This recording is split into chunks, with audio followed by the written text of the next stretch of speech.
I'm Jovita, 33 years old, and I recently found out what $17 million can do to a family. Growing up, I was always second best to my sister. No matter what I achieved, my parents only had eyes for her. I never thought money would make any difference in how they saw me. But at our last family gathering, when everyone found out about my success, things went from bad to explosive. Before I tell you how my family fell apart over money, let me know where you're watching from in the comments, and don't forget to subscribe to hear more stories about family betrayal and personal triumph. I grew up in a cozy middle-class neighborhood in Boston where my parents raised me and my older sister Stephanie. From my earliest memories, it was clear who the favorite child was. Stephanie was 2 years older than me, prettier, more outgoing, and seemingly perfect in our parents' eyes. The pattern was established early. When we were young, Stephanie always got new clothes for school while I wore her hand-me-downs. My mother would spend hours shopping with her, picking out the perfect outfits while I trailed behind them invisible. I remember once asking for a new dress for picture day in third grade, and my mom saying, "Don't be wasteful, Jovita. Your sister's clothes are perfectly fine."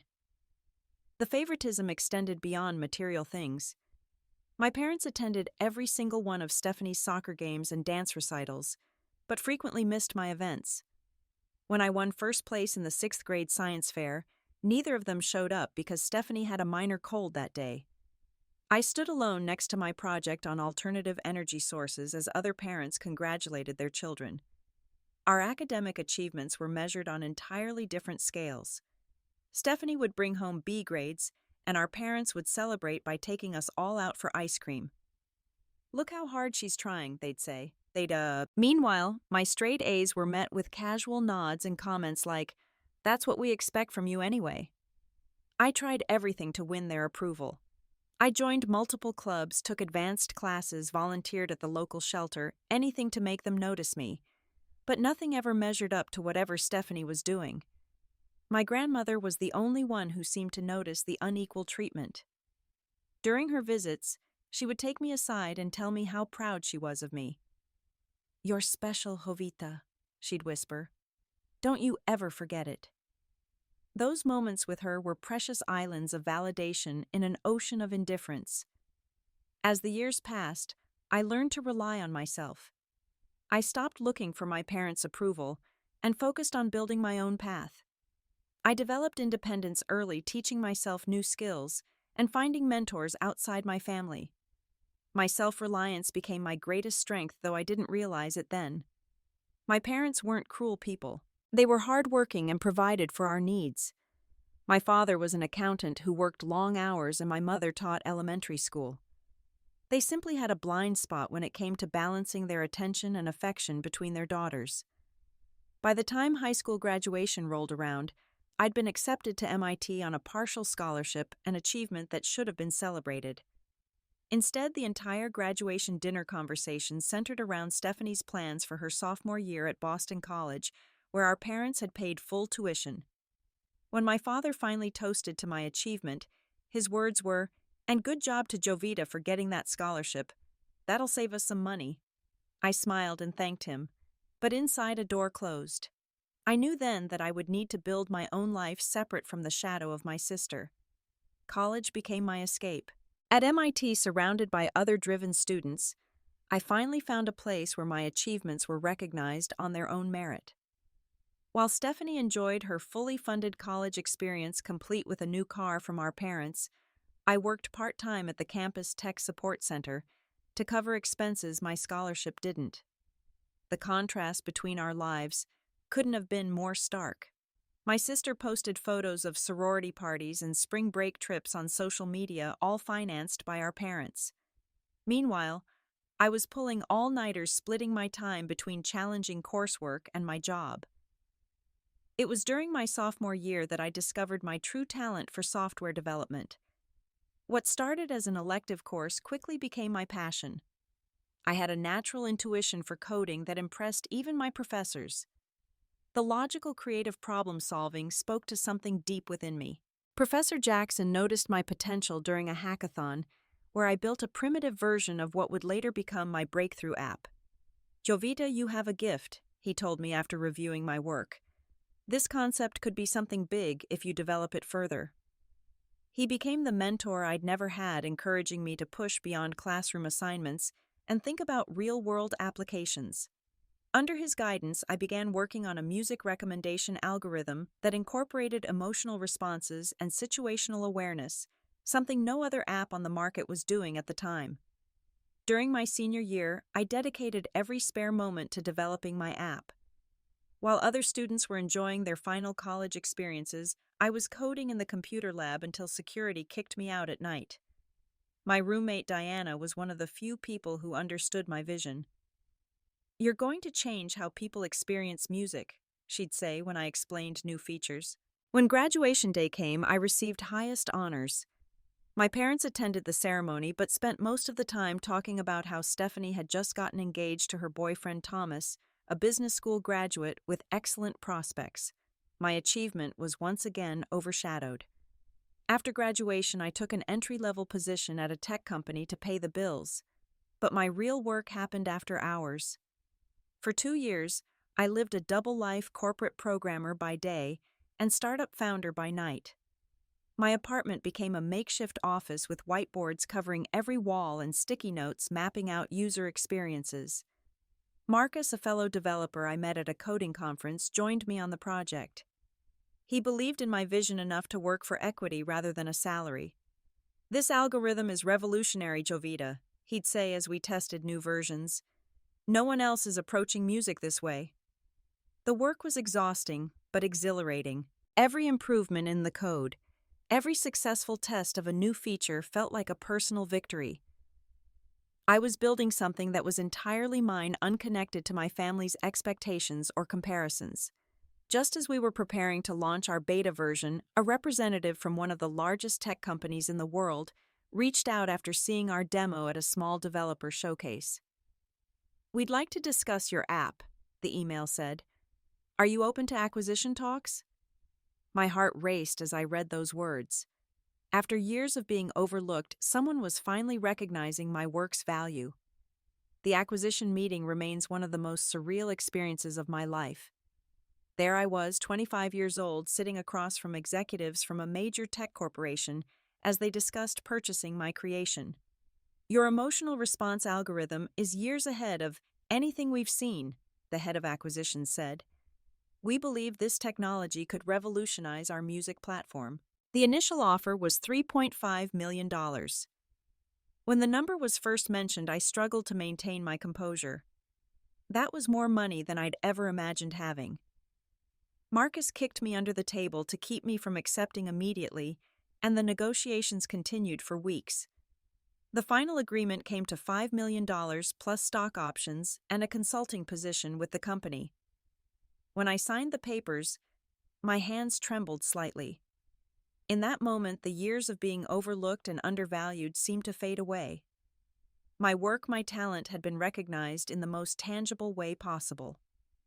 One of the first decisions I made after the acquisition was to keep my newfound wealth private from my family. It wasn't out of spite, but self-protection. I knew that money would change our dynamics, and I wasn't ready for that shift. I wanted them to see me and my achievements for what they were, not for the financial outcome. Meanwhile, the pattern of favoritism continued. Stephanie had a lavish wedding that my parents spent over $50,000 on, draining a significant portion of their retirement savings. "It's worth it for her special day," my mother said when I gently questioned the expense. A year later, they helped Stephanie and Thomas with the down payment on a house in an upscale Boston suburb. At the housewarming party, my father proudly announced, "We've always tried to give our children the best start in life." I sipped my wine quietly, remembering how I'd worked through college and taken on student loans while they paid Stephanie's full tuition. At family gatherings, my career successes were minimized. "Jovita works with computers," my mother would say vaguely when relatives asked what I did. Meanwhile, Stephanie's job as a marketing manager at a local company was described in glowing detail despite her frequent complaints about her work. During these years, I focused on building my own life. I invested my money wisely with the help of trusted financial advisors. Between smart investments and the growing value of my stock options, My net worth grew to $17 million within 5 years. Instead of family validation, I found fulfillment through meaningful friendships and professional connections. Diana remained my closest friend, and I built a circle of supportive people who appreciated me for who I was. I donated anonymously to causes I cared about, particularly educational programs for underprivileged students interested in technology. Despite my wealth, I lived modestly. I bought a nice apartment in Cambridge and furnished it comfortably, but avoided flashy displays of wealth. I drove a practical car and continued to work as a consultant and investor in promising startups. My joy came from mentoring young developers and seeing their ideas flourish, not from material possessions. As another Thanksgiving approached, I debated whether to attend the family gathering at my parents' house. Each year, these events became more difficult as the gap between my life and my family's understanding of it widened. After much consideration, I decided to go. Never imagining this particular holiday would shatter the careful separation I'd maintained between my two worlds. Thanksgiving at my parents' house always followed the same script. My mother would fuss over Stephanie and her family while giving me perfunctory attention. My father would talk business with Thomas, and I would help in the kitchen or play with my nieces and nephew, existing on the periphery of family focus. This year seemed no different at first. I arrived with a bottle of wine and homemade cranberry sauce, receiving a quick hug from my mother before she returned to cooing over Stephanie's new haircut. "Doesn't your sister look gorgeous?" she asked me, not waiting for an answer before rushing off to check on the turkey. The house was full of extended family aunts and uncles. I saw only on holidays, cousins with their spouses and children. I made polite conversation, answering the usual questions about my work with vague responses about technology consulting. No one ever pressed for details, their interest cursory at best. During dinner, Stephanie dominated the conversation as usual. "Thomas just got that promotion we were hoping for," she announced. "We're thinking of upgrading to the new BMW X7 next month. The kids need more space and we deserve a little luxury, right?" My parents beamed with pride. "That's wonderful news," my father said, raising his glass in a toast. "To success and moving up in the world." I noticed my mother hadn't mentioned the handcrafted pottery bowl I'd brought her from Japan during my recent business trip there. It sat unused on a shelf while she served salad in the dishes Stephanie had given her last Christmas. After dinner, as everyone moved to the living room for coffee and dessert, my cousin Jake approached me. He worked for a smaller tech company and was the only family member who understood what I actually did for a living. "Hey, I just realized something," he said, his voice carrying across the room. "You're Jovita Warner from Feeltone, aren't you? The music algorithm that got acquired by Streamify Music?" The room fell silent as all eyes turned to me. I felt my cheeks flush as I nodded reluctantly. "That was you," Jake continued, oblivious to my discomfort. "That was a major acquisition, like multiple millions, right? They're using your technology in their premium service now. That's incredibly impressive, Jovita." The silence deepened. I could see the wheels turning in everyone's minds. Stephanie was staring at me, her coffee cup frozen halfway to her lips. "Is that true?" she finally asked, her voice strained. "You sold an app for millions of dollars." Before I could formulate a response, Jake answered for me. "Oh yeah, it was one of the biggest tech acquisitions that year for a solo developer. It was all over the industry news." "How much?" Stephanie demanded, setting her cup down with enough force to slosh coffee onto the table. "How much did you get, Jovita?" I tried to deflect. It was a fair deal for the work and innovation involved. "How much?" she repeated, her voice rising. "That's not really appropriate dinner conversation," I said quietly. My mother interjected, her expression a mixture of confusion and shock. "Jovita, why wouldn't you tell us about something like this?" "I wanted my work to speak for itself," I replied. "The monetary aspect wasn't the important part." Stephanie wasn't satisfied. "If it wasn't important, then why keep it secret unless it's some huge amount you didn't want to share with your family?" Thomas placed a hand on her arm, trying to calm her, but she shook it off. "I've been struggling to pay for the kids' private school while you've been sitting on a fortune." Her voice crescendoed. "How much are we talking about? $1 million more?" The room was uncomfortably quiet. All pretense of normal family conversation gone. I could feel everyone waiting for my answer. My net worth is private information, I said firmly. It's over 10 million, isn't it? Jake said, finally reading the room and looking apologetic for starting this. Based on what I know about similar acquisitions and stock options. Stephanie's face contorted. $10 million? Are you serious? And you just sat there watching me stress about money, about the house payments, about the kids' tuition? Stephanie, that's enough. My father finally intervened, but his eyes were fixed on me with new interest. No, it's not enough, Stephanie was fully shouting now. My own sister is secretly some tech millionaire while I've been pinching pennies and taking out loans. What kind of person does that make you, Jovita? I stood up suddenly, needing air. I think I should go. Running away as usual, Stephanie spat. Except now we know you're running back to your millions while the rest of us struggle. As I gathered my coat, I could feel the weight of everyone's stares. My carefully constructed separate life had collapsed in an instant, and the fallout was just beginning. I left without another word, the sound of Stephanie's angry accusations following me to my car. The aftermath was immediate and overwhelming. My phone began buzzing with notifications before I even reached my apartment. Texts from family members ranged from congratulatory to accusatory, with varying degrees of subtlety about financial assistance. My aunt wrote, "So proud of your success, dear. By the way, cousin Emily is starting college next year." An uncle I barely spoke to sent, "Families should support each other in times of need. Call me when you can." The most direct messages came from Stephanie, a barrage of increasingly angry texts. "How could you hide this from us? While I've been stressing about money, you've been hoarding millions. Do you know what we could do with even a small portion of your money? You've always been selfish, but this is beyond anything I imagined."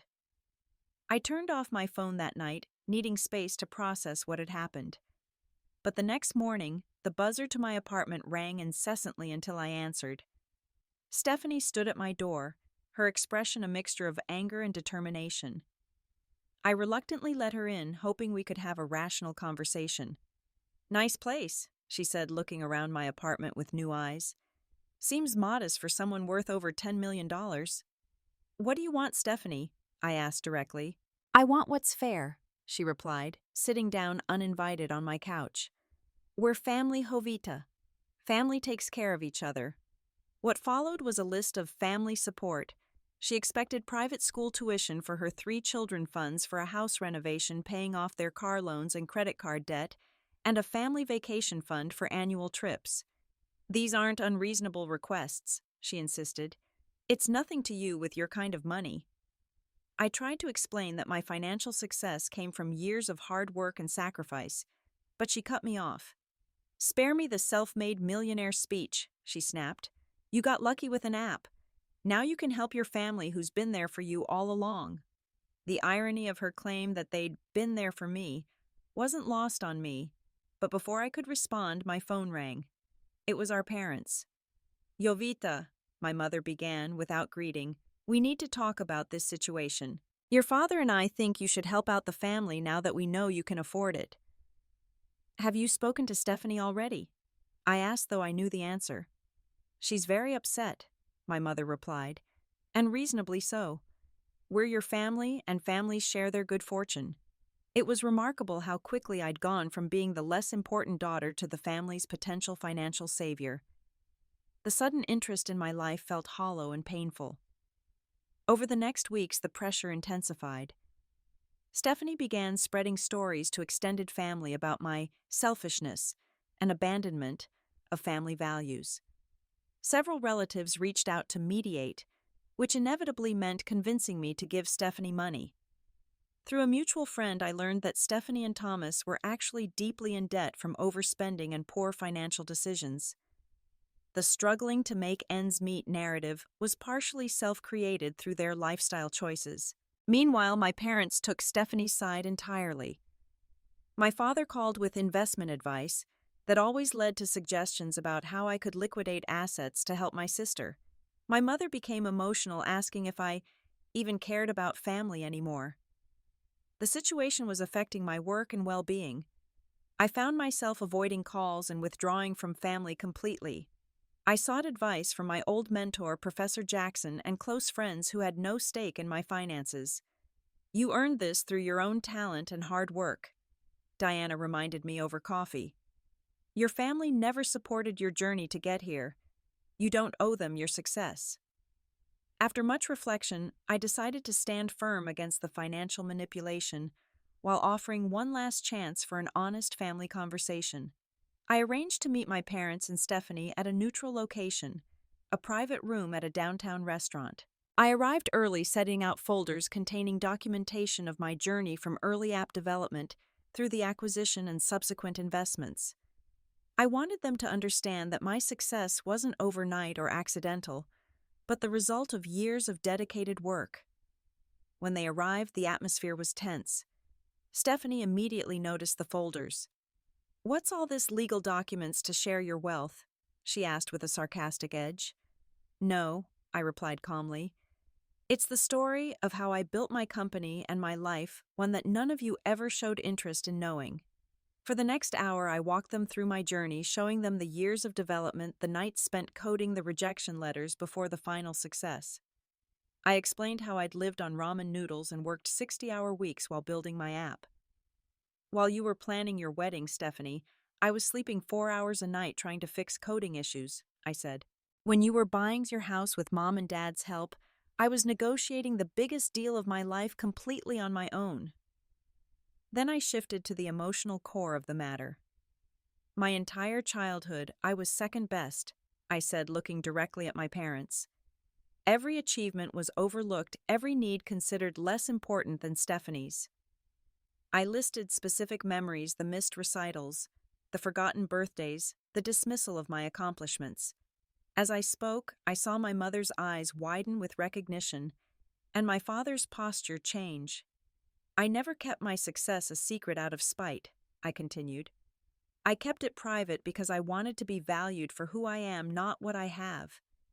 And the way you've all reacted since finding out about my money has only confirmed that was the right decision." Stephanie interrupted. "This isn't about childhood jealousy, Jovita. This is about family support."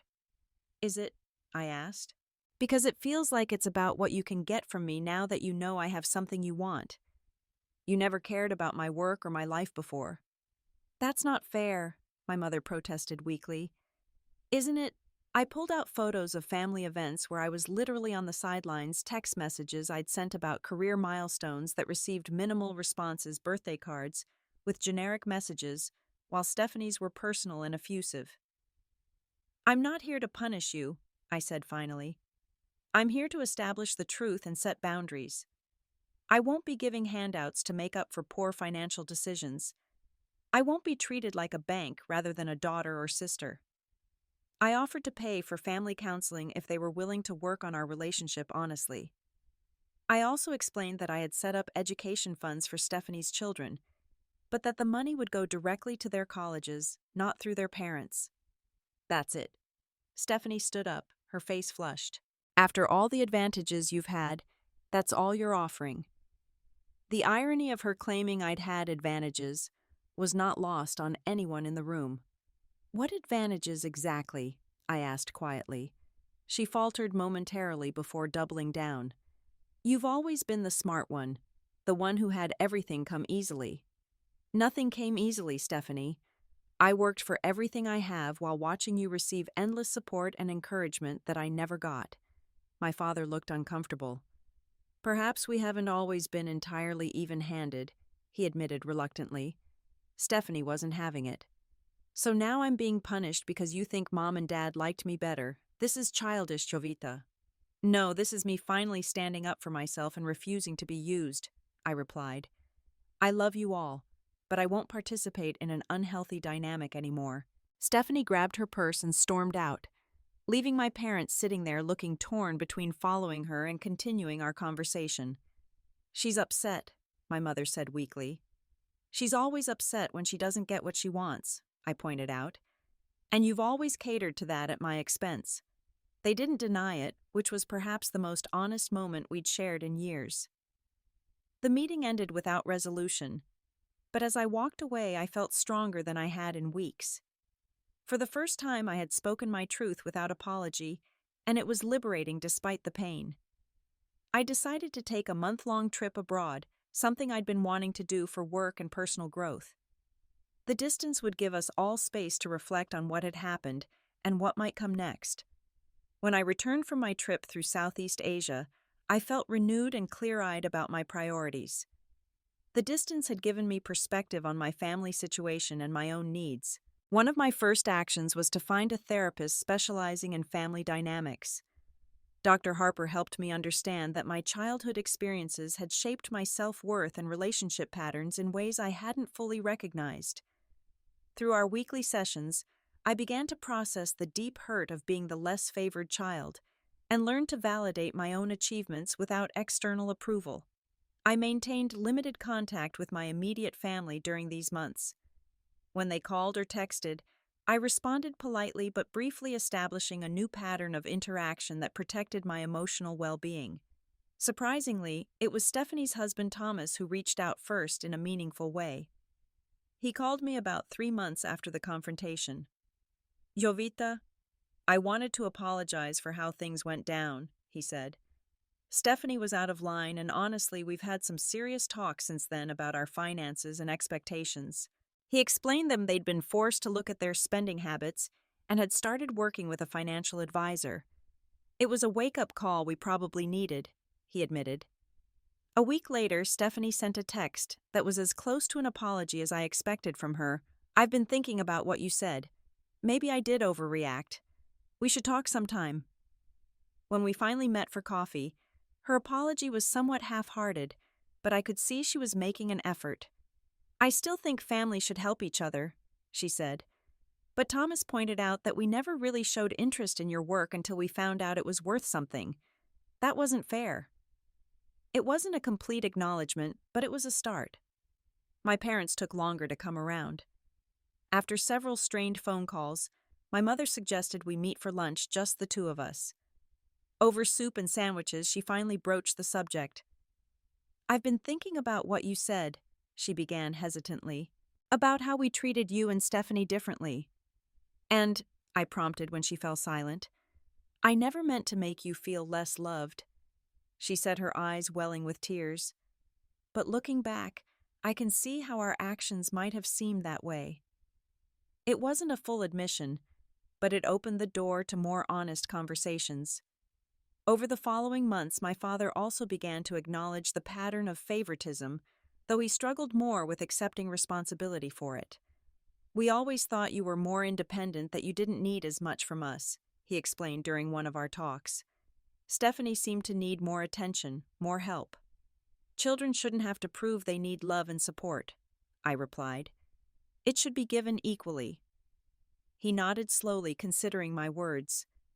As our relationships gradually mended, I made decisions about how I wanted to use my wealth in relation to my family. I formally established education funds for Stephanie's 3 children with clear terms that the money could only be used for educational expenses. It was my way of supporting the next generation without enabling unhealthy patterns. More importantly, I created a charitable foundation focusing on supporting underprivileged students interested in technology and entrepreneurship. I found profound satisfaction in providing mentorship and financial backing to young people who, like me, had big dreams but limited support. My relationship with my parents and sister will never be perfect, but it has evolved into something more honest and balanced. We gather for holidays with new boundaries and expectations. I no longer sit silently while Stephanie dominates conversations, and my parents make visible efforts to show interest in my life and work. The journey taught me that true family connections must be built on mutual respect and genuine care, not obligation or financial advantage. I've created my own definition of family that includes the friends and mentors who supported me when I needed it most. My worth was never about the money in my bank account or the validation from my parents. It was always about my character, my determination, and my capacity for growth, even through difficult circumstances. If you've ever felt overlooked or undervalued by those who should have seen your worth, Remember that you don't need their validation to be successful or fulfilled. Build your life on your own terms and surround yourself with people who appreciate you for exactly who you are. Have you ever had to establish boundaries with family over money or success? Share your experience in the comments below. Don't forget to like, subscribe, and share this story if it resonated with you. Your support helps others find these stories of resilience and self-discovery. Thank you for listening to my journey. And remember, your worth is never determined by others' perception of you.